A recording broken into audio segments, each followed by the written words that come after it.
नमस्कार, जनवार्तामध्ये आपल्या सर्वांचं स्वागत। सर्वप्रथम पाहूया ठळक बातम्या।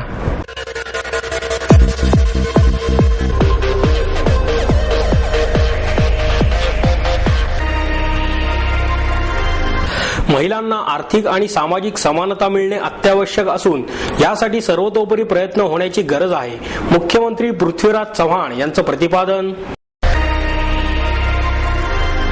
अग्निशमन दलाच्या वतीने आपत्कालीन परिस्थितीवर मात करण्यासाठी हडपसर येथे मॉक ड्रिलचे आयोजन। मागासवर्गीय विद्यार्थ्यांकडून बेकायदा शुल्क वसुली विरोधात भारतीय क्रांतिकारी संघटनेच्या वतीने निर्णायक उपोषणास प्रारंभ। राज्यातील बेकायदा बांधकामे रोखण्यासाठी जिल्हाधिकाऱ्यांच्या अधिपत्याखाली खास नियोजन पथक आणि अधिकारी नेमण्यात येणार, मुख्यमंत्री पृथ्वीराज चव्हाण यांची माहिती। जागतिक महिला दिनानिमित्त महिला शक्ती केंद्राच्या वतीने जात पडताळणी प्रमाणपत्र विभागाच्या मनीषा फुले यांचा करण्यात आला सत्कार। आणि 6व्या अभिजित कदम मेमोरियल अखिल भारतीय फुटबॉल स्पर्धेत गोव्याच्या स्पोर्टिंग क्लब दी गोवाने पटकाविले अजिंक्यपद। महिलांना आर्थिक आणि सामाजिक समानता मिळणे अत्यावश्यक असून यासाठी सर्वतोपरी प्रयत्न होणे गरजेचे आहे, असे प्रतिपादन मुख्यमंत्री पृथ्वीराज चव्हाण यांनी केले। महिला आणि बाल कल्याण विकास विभागाच्या वतीने देण्यात येणाऱ्या पुण्यश्लोक अहिल्यादेवी होळकर पुरस्काराचे वितरण मुख्यमंत्री पृथ्वीराज चव्हाण यांच्या हस्ते करण्यात आले। या प्रसंगी उपमुख्यमंत्री अजित पवार, महिला आणि बाल विकास मंत्री वर्षा गायकवाड, महिला आणि बाल विकास मंत्रालयाच्या सचिव वंदना कृष्णन, आयुक्त राजेश कुमार, आमदार विनायक निमण, दीप्ती चौधरी, महापौर मोहनसिंग राजपाल तसेच इतर मान्यवर उपस्थित होते। यावेळी बोलताना चव्हाण म्हणाले, राज्यातील 70% लोकसंख्या ही महिला आणि बालकांची आहे, त्यामुळे त्यांच्याकडे लक्ष देणे गरजेचे आहे। महिलांचे सबलीकरण करणे अत्यंत गरजेचे आहे। लैंगिक अत्याचार, हुंडाबळी सारख्या अनेक गंभीर गुन्ह्यांना आळा घालण्यासाठी शासन स्तरावर प्रयत्न सुरू आहेत, पण समाजाची मानसिकता बदलण्याचे काम केले पाहिजे। हे काम शासन करू शकत नाही, त्यासाठी स्वयंसेवी संस्थांनी पुढाकार घेतला पाहिजे, असेही चव्हाण म्हणाले। ज्या संस्था फक्त दुकाने चालवित आहेत त्यांच्या बाबतीत कठोर निर्णय घ्यावे लागतील। गेल्या वेळेला राज्यात बालगृह वाटताना एवढ्या मोठ्या प्रमाणावर ती वाटण्यात आली की आज देशात जेवढी बालगृहे आहेत तेवढी बालगृहे एकट्या आपल्या राज्यात आहेत, हे योग्य नाही, असे पवार यांनी सांगितले। वर्षा गायकवाड यांनी भाषणात मंत्रालयाच्या वतीने राबवण्यात येणाऱ्या विविध उपक्रमांची माहिती दिली। त्याचबरोबर महिला आणि बाल कल्याण विकास मंत्रालयाची विभागवार कार्यालये असावी, राज्य महिला आयोगाची सुद्धा कार्यालये राज्यात सर्वत्र झाली पाहिजेत, जेणेकरून महिलांना न्याय मिळाला पाहिजे, असेही त्या यावेळी म्हणाल्या। अग्निशमन दलाच्या वतीने आपत्कालीन परिस्थितीवर मात करण्यासाठी हडपसर येथे मॉक ड्रिलचे आयोजन करण्यात आले। 4 मार्च ते 11 मार्च राष्ट्रीय सुरक्षा सप्ताहानिमित्त बांधकामांवरील कामगारांना पुणे फायर ब्रिगेडच्या वतीने सुरक्षिततेचे धडे देण्यात आले।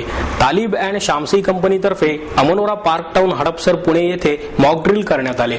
आपत्कालीन परिस्थितीत स्वतःची काळजी कशी घ्यावी, सुरक्षितता कशी अंमलात आणावी, अपघातग्रस्त कामगारास सुरक्षित स्थळी कसे हलवावे, तत्परता कशी दाखवायची, अशा तऱ्हेच्या अनेक सुरक्षा विषयक पद्धती प्रात्यक्षिकांद्वारे दाखवण्यात आल्या।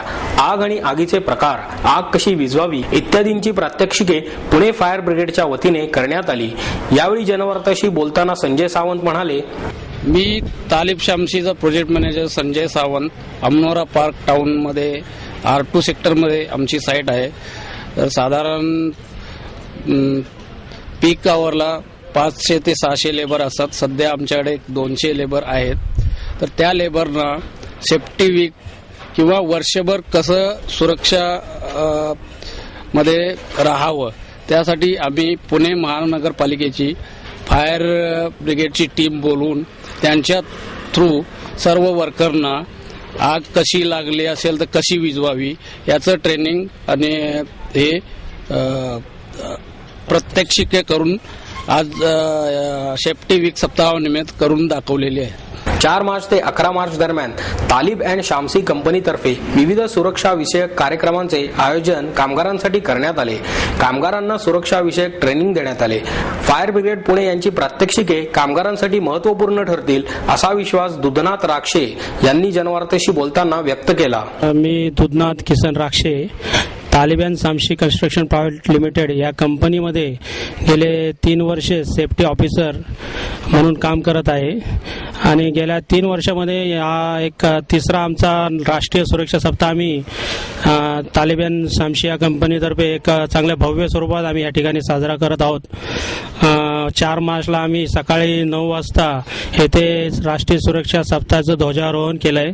त्यानंतर लेबरला एक सुरक्षाविषयक शपथ त्यांना ग्रहण करायला दिली व त्यानंतर लेबरला आम्ही काही खाऊ वाटप केलेलं आहे कंपनीतर्फे व बरेच असे काही सुरक्षाविषयक ट्रेनिंग प्रोग्राम या ठिकाणी प्रोजेक्ट मॅनेजर सावंतसाहेब व deputy project manager Suresh Patil यांच्या मार्गदर्शनाखाली या ठिकाणी आम्ही बरेच कार्यक्रम राबवत आहोत.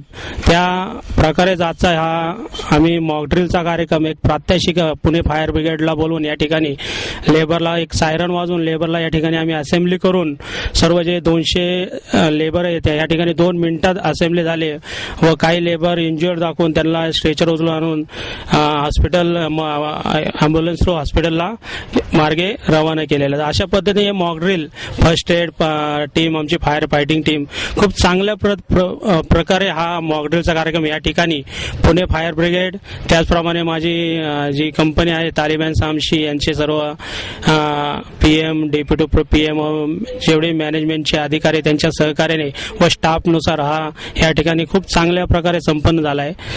त्या सर्वांचं मी एक या साईट सेफ्टी इंचार्ज या नात्याने आभार मानतो. यावेळी अमनोरा पार्क हाऊसचे राहुल कुलकर्णी उपस्थित होते. या कार्यक्रमाचे आयोजन तालिब अँड शामसी कन्स्ट्रक्शन्स प्रायव्हेट लिमिटेडच्या वतीने करण्यात आले. यावेळी जनवार्ताशी बोलताना सुरेश पाटील म्हणाले, मी Suresh Patil deputy project manager Talib and Shamsi. आम्ही दरवर्षी 4 ते 11 मार्च राष्ट्रीय सुरक्षा सप्ताह म्हणून साजरा करतो. या राष्ट्रीय सुरक्षा सप्ताहात सर्व कामगारांना जे बाहेरून आले असतात त्यांना सेफ्टीविषयी किंवा सुरक्षाचे नियम कसे पाळावे, काय पाळावे, उंचावर कसं असतं, आग लागल्यावर कुठल्या कोणकोणते योजना उपयोगात आणलेल्या जातात त्या सर्वांची माहिती आम्ही या वीकमध्ये करतो आणि सर्वांची प्रात्यक्षिक या आठवड्यात आम्ही त्यांना सगळ्यांना दाखवतो जेणेकरून की जो काम करणारा आमच्याकडे जो कामगार आहे की त्यांनी स्वतःची सुरक्षा कशी घ्यायची याचं सुद्धा ट्रेनिंग इथं घेतलं जातं. प्रादेशिक परिवहन कार्यालयाच्या वतीने सुरू करण्यात आलेल्या विशेष फिरत्या शिबिर केंद्राचे उद्घाटन मुख्यमंत्री पृथ्वीराज चव्हाण यांच्या हस्ते करण्यात आले. यशदा येथे झालेल्या या कार्यक्रमाला उपमुख्यमंत्री अजित पवार, महसूल मंत्री बाळासाहेब थोरात, परिवहन आयुक्त दिलीप जाधव, प्रादेशिक परिवहन अधिकारी चंद्रकांत खरटमल, आमदार विनायक निमण, बापूसाहेब पाठारे उपस्थित होते.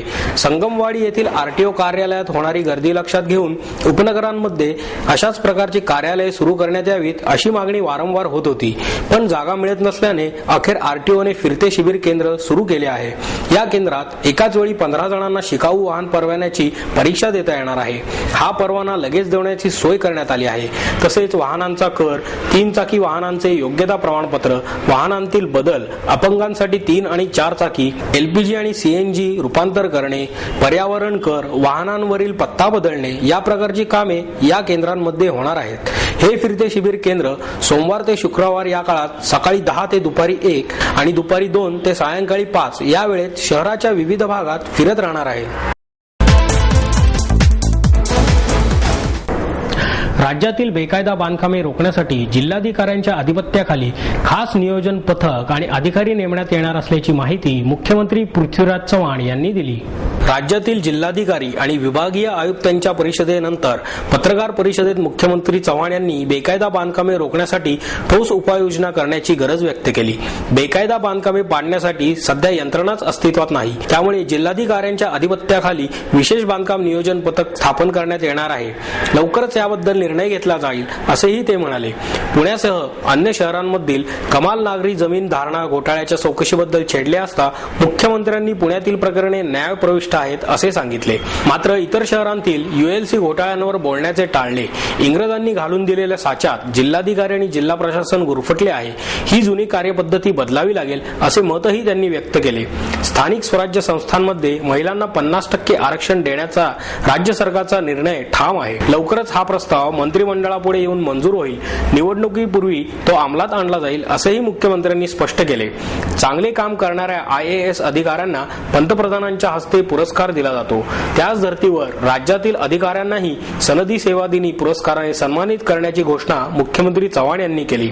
असे पुरस्कार देण्यासाठी समिती स्थापन करून प्रस्ताव मागवले जातील असेही ते म्हणाले.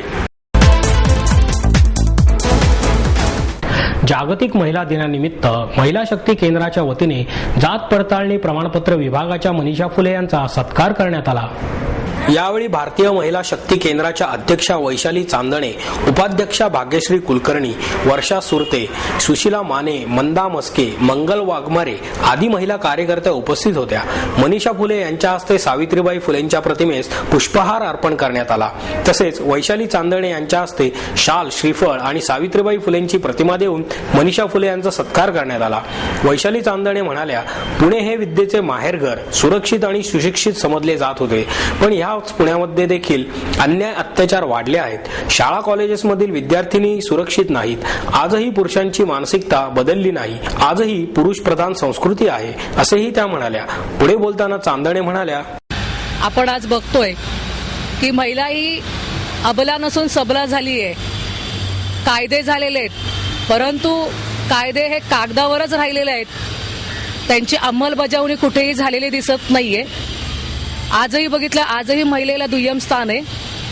जर आजच उदाहरण घ्यायचं झालं तर अरुणा शानबाग ही जी केम हॉस्पिटलमध्ये नर्स होती, 37 वर्षापूर्वी या नर्सवरती त्याच हॉस्पिटलमधल्या वॉर्डबॉयने त्यांच्यावरती बलात्कार केला आणि आजही गेले 37 वर्ष त्या कोमामध्ये आहेत. म्हणजे आजही महिलांवरील अन्याय अत्याचार हे वाढतच चाललेले आहेत. कुठेही अन्याय अत्याचारामध्ये कमतरता नाही. सरकार या दृष्टीने ठोक अशी पावलं उचलत नाही. ITI सेक्टर असेल किंवा BPL असेल, कॉल सेंटर असेल, आजही मुली पूर्णपणे असुरक्षित आहे. 7च्या आत जर मुलगी घरात आली नाही तर आई वडिलांना दुखदुखी होते, भीती वाटते मनामध्ये की माझी मुलगी सुरक्षित पोहोचते की नाही, तिच्यावरती कुठला प्रसंग ओढवलाय की काय. म्हणजे जवळजवळ महाराष्ट्राचा बिहार या ठिकाणी होत असताना दिसतोय. कित्येक वर्ष पुणे हे विद्येचे माहेरघर, पुणे हे सुरक्षित सुशिक्षित असं समजलं जात होतं. पण ह्या पुण्यामध्ये देखील अन्याय अत्याचार वाढलेले आहेत. माझ्या विद्यार्थी भगिनी असतील, कॉलेजच्या विद्यार्थिनी असतील, त्या देखील आज या ठिकाणी सुरक्षित नाहीये. आजही पुरुषांची मानसिकता ही बदललेली नाही. आजही पुरुष प्रधान संस्कृती आहे. आज या ठिकाणी पाहिलं की ज्या सावित्रीमाईंनी शिक्षणाची द्वारं खुली करून दिली आणि त्यांनी शिक्षणाची या पुण्यामध्ये मुहूर्तमेढ रोवली. पुण्याच्या भिडेवाड्यामध्ये 1848 साली त्यांनी शाळा काढली. आज त्या मातेचं देखील या ठिकाणी जर पुतळ्याचं अवतीभोवतीचा परिसर जर पाहिला होता तर आम्ही आल्यानंतर अतिशय सगळ्या प्रकारचा कचरा या ठिकाणी ह्या प्रांगणात भरलेला होता. आमच्या सगळ्या भगिनींनी या ठिकाणी हा परिसर स्वतः स्वच्छ केला. फुलांचं डेकोरेशन या ठिकाणी केलं. म्हणजे आजही महिलांना किती दुय्यम प्रकारचं स्थान मिळतंय. आजही पुरुषांची मानसिकता बदललेली दिसत नाही. हे आजच्या ह्या उदाहरणावरून दिसतंय.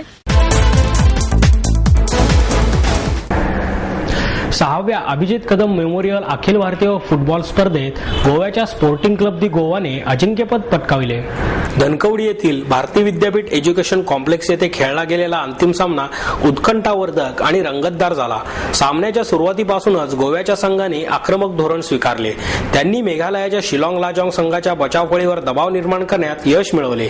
सामन्याच्या 43व्या मिनिटाला अँथोनी डिसोजाने दिलेल्या पासवर ॲग्नेलो डिसोजा याने अचूक लक्ष साधत गोल करून स्पोर्टिंग क्लब दी गोवा संघाचे खाते उघडले. त्यानंतर संधीचा अचूक फायदा घेत 45व्या मिनिटाला अँथोनी डिसोजाने सोलो गोल करून संघाला 2-0 अशी आघाडी मिळवून दिली. पूर्वार्धात ही आघाडी कायम होती. उत्तरार्धात स्पोर्टिंग क्लब दी गोवा संघाने आपला आक्रमक खेळ सुरू ठेवला. डॅनियल आयनी याने संधीचा अचूक फायदा घेत 51व्या मिनिटाला आणखी गोल करून सामन्यात 3-0 अशी स्थिती निर्माण केली. सामन्याच्या 89व्या मिनिटाला आदिल खान याने चेंडूवर ताबा मिळवत चौथा गोल करून करून स्पोर्टिंग क्लब दी गोवा संघाला 4-0 असा शानदार विजय मिळवून दिला. सामन्यात स्पोर्टिंग क्लब दी गोवा संघाच्या खात्यात आक्रमक खेळ करणारा मॅथ्यू गोन्झाल्व्हिस हा सामनावीर ठरला. स्पर्धेचे पारितोषिक वितरण राज्याचे मंत्री doctor Patangrao Kadam, western India football असोसिएशनचे विशेष कार्यकारी अधिकारी आणि भारतीय गोलरक्षक हेनरी बेनेझेत यांच्या हस्ते करण्यात आले.